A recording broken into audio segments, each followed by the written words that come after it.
recently where I did very well, won every swing state, won the popular vote, won everything, all right? Won all the counties. It's, I think 87% of the counties were Republican up. That's never happened before. And yet I had to go through hell. And just days before the election, they put out numbers that it was like the country was on fire. It was doing so well. And then they did a revision about 2 weeks later, and the revision was down by almost 900,000 jobs. You remember that? And I said, I said, what would have happened? What would have happened if I lost? Think of it. I would have said they gave phony numbers, and then they revised them a week and a half later. Those were benchmark numbers, though, Mr. President. That happens. They do that. They do that twice a year. And it reconciles the monthly figures with, like, the overall numbers. And it was a big number. And obviously, but the numbers were rigged. The numbers were rigged. Biden wasn't doing well. He was doing poorly.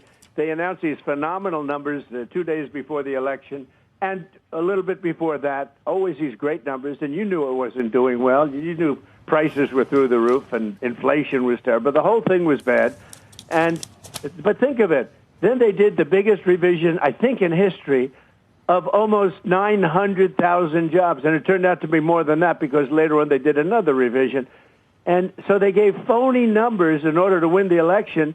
After I won the election, I said too big to rig.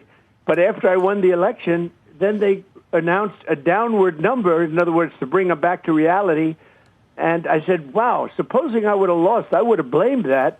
And people would have said I was a conspiracy theorist. You know, it's crazy.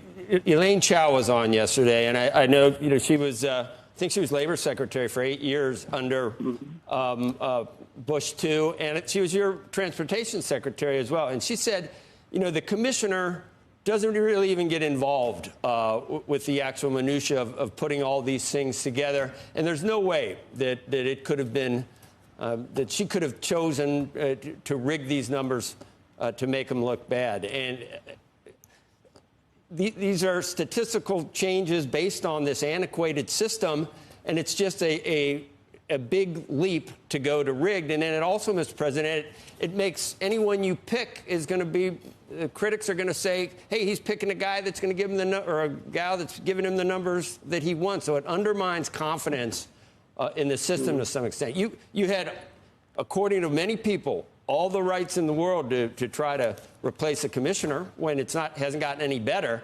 But that is maybe a bridge too far, according to most people.